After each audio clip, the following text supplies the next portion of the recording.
Following the military invasion of the Republic of Ukraine by Russia, which has led to human casualties, particularly among the civilians, the Economic Community of West African States, ECOWAS, calls for a stop to the war as it enters its fifth day. Meanwhile, the fight against drug abuse in Nigeria gains momentum. Welcome to an abridged version of Panorama. I'm Ruth Aguele.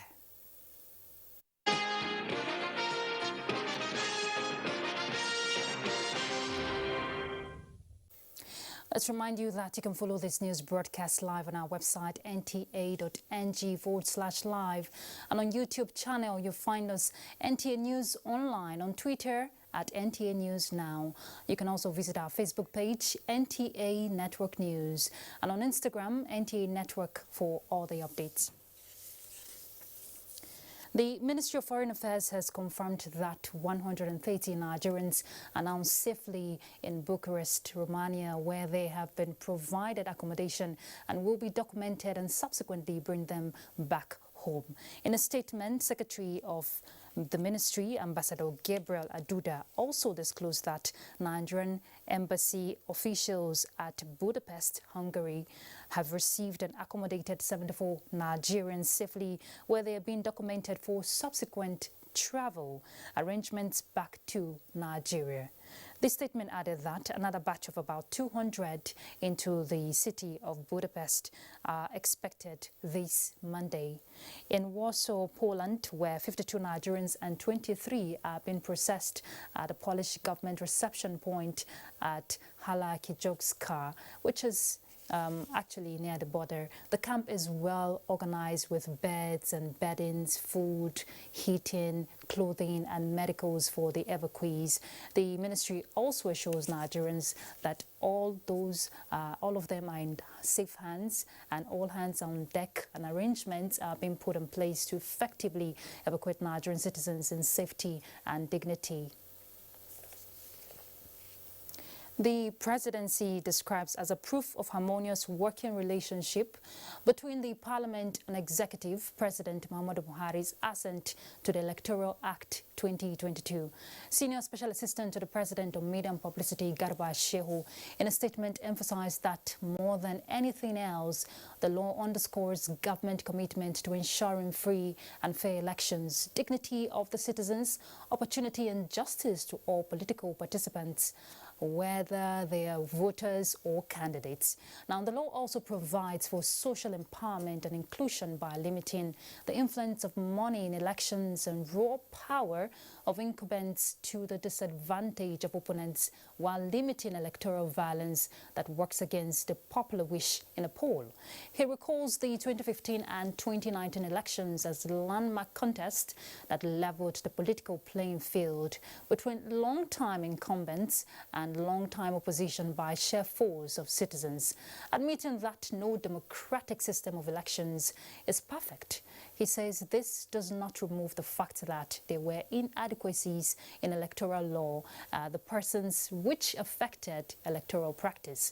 Now, the 2022 Electoral Act, he adds, was drafted in consultation with civil society organizations, NGOs, labor unions, the media, and the Independent National Electoral Commission. The law removes some bottlenecks to credible electoral processes, like providing for advance funding of INEC in an election season, discouraging declaration of results under duress. The Act also addresses the misuse of appointed political office as a platform and source of resources to campaign for elected political office. He submits that in the coming weeks, the Parliament and the Executive should reach a common ground on the issue raised by the President at the point of signing the law, which is the requirement for appointed political office holders to first resign before being eligible to stand for elective offices. These are crucial changes to the law which will benefit voters, not parties, empower citizens, not politicians, and strengthen the democratic process as part of President Muhammadu Buhari's legacy to the nation.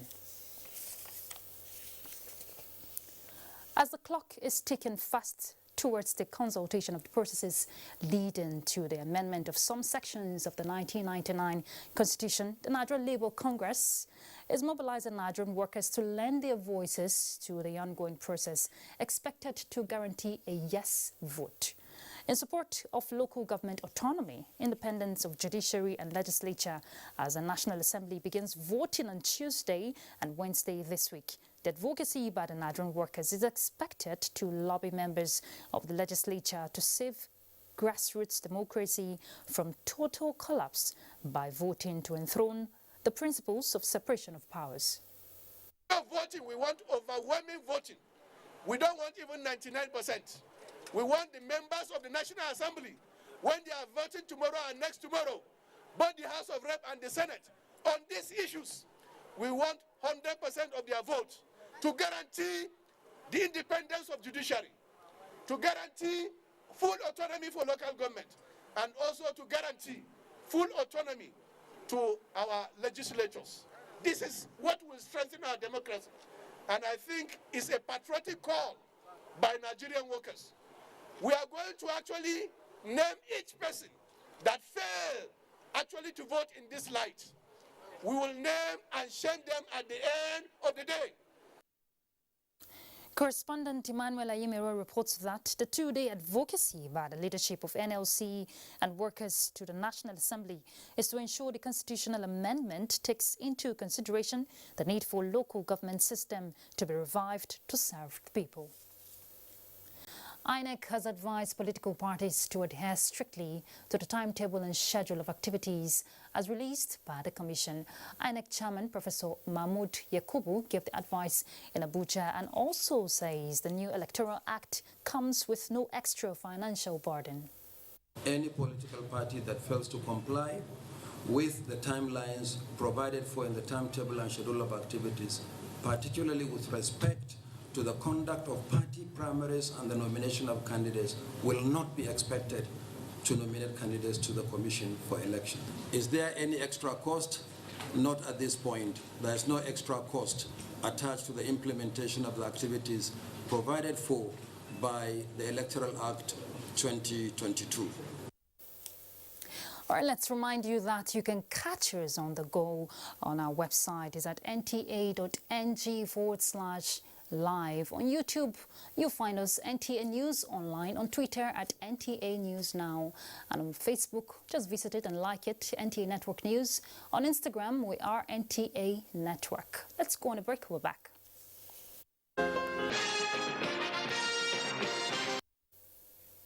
Welcome back. Stakeholders have urged the government to put in place more stringent laws that will checkmate drug abuse amongst citizens, especially the youth. Now, this was at a sensitization campaign against drug addiction and other social vices in schools. Let's hear more from Kenneth Nani.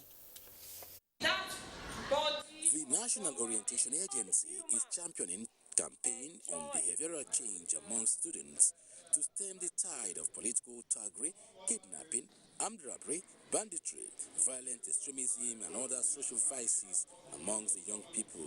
Let's sensitize them, let's educate them to say there are positive values that they must imbibe so that they can contribute positively to the development of Nigeria.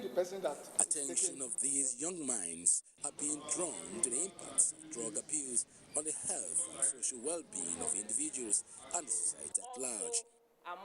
Bullying is really bad in the country, and drugs really affect us in many ways, in educational reasoning. A lot of kidnapping issues, stealing, armed robbery. It's mostly caused by drug abuse. I'll try to enlighten more people about it too. With high rates of prevalence, the situation seems to have defied solution. But Shehu Mohammed Dankulu of the Nigeria Drug Law Enforcement Agency is optimistic of the solution to the challenge. Let us emulate other countries. I just gave an example of Singapore, Indonesia, China, Saudi Arabia. Go and see how safe, how clean, how secure those countries are. Why? Because they take drug issues very seriously. Here we have consistent problems of crime and criminality. Government organizations will be arresting. Then when you take to where the laws are now used or discharged, somebody is given 3 months or 1 month, he comes out and then continues the threat. The students were also enlightened on sexual and gender-based violence, amongst other issues. Kenneth Nani, NTA News. Drug abuse has remained one of the major issues confronting young people. Its negative impact on public health and safety underscores the need for all hands to be on deck to curtail the menace. It is to further drive home this message to young people and create more awareness of the dangers of illicit drugs that a member representing Ado Okoku, Ogbad Okadigbo, Francis Ota Agbo took the campaign to his constituency. Simbiat Agbaji reports. Data provided by the National Drug Law Enforcement Agency shows that about 70% of Nigerian youth presently engage in drug abuse.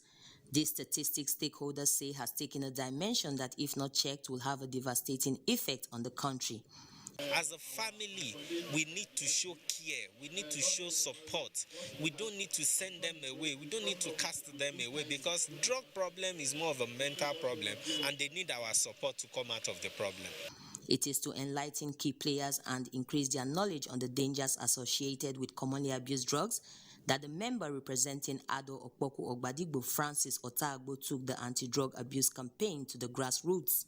It is always better to prevent than to cure, because if you allow people to abuse drugs and get addicted before you start treating them, many of them do not recover. As for me, if I go home from here today, I would tell them effect on their health and possibly how they can stay away from it. The three-day event had in attendance 600 participants made up of students, parents and teachers who were trained and empowered as anti-drug ambassadors. Simbiat Agbaji, NTA News. Niger state government has confirmed the invasion of some communities of Lavun and fresh attacks in Mashegu and Wushishi local government area of the state by terrorists. Commissioner for Local Government, Chieftaincy Affairs and Internal Security, Emmanuel Umar, who made the confirmation, disclosed that both conventional and unconventional measures will be adopted to neutralize the terrorists. Hussaina Musa reports. Press briefing was organized to give update on the security situation in Niger State as a result of recent attacks on Lavun, Wushishi and Mashegu local government areas of the state. The Commissioner for Local Government, Chieftaincy Affairs and Internal Security, Emmanuel Umar, disclosed that the stakeholders met to review the strategies adopted in order to successfully close up on the terrorists. He explained that the government, in collaboration with conventional and unconventional security agents, as well as members of communities, are committed to restoring peace in the affected areas. We've also deployed our air support using the air components. It's like a snake under the carpet that we're chasing, and we're closing up on them. We are just by the riverside, and we're doing everything possible to corner them, push them to the Côte d'Ivoire, where they will need their water. What is most important is that criminals are in our space, and it's our responsibility to flush them out. The state government described as unfortunate the IED explosions in Galadima Kugu, while affirming that the situation is under control as bomb experts have been deployed to the community. In Mina, Hussaina Musa, NTA News. Reports just reaching us says negotiations have begun as Ukraine officials arrived Ukraine-Belarus border for talks with Russia. President Volodymyr Zelensky office said in a statement that the key issue of the talks is an immediate ceasefire and the withdrawal of troops from Ukraine. Well, that's Panorama. Thank you very much for your time with us. Remember, the fight against rape and rapists is not over. I'm Ruth Aguela. Bye.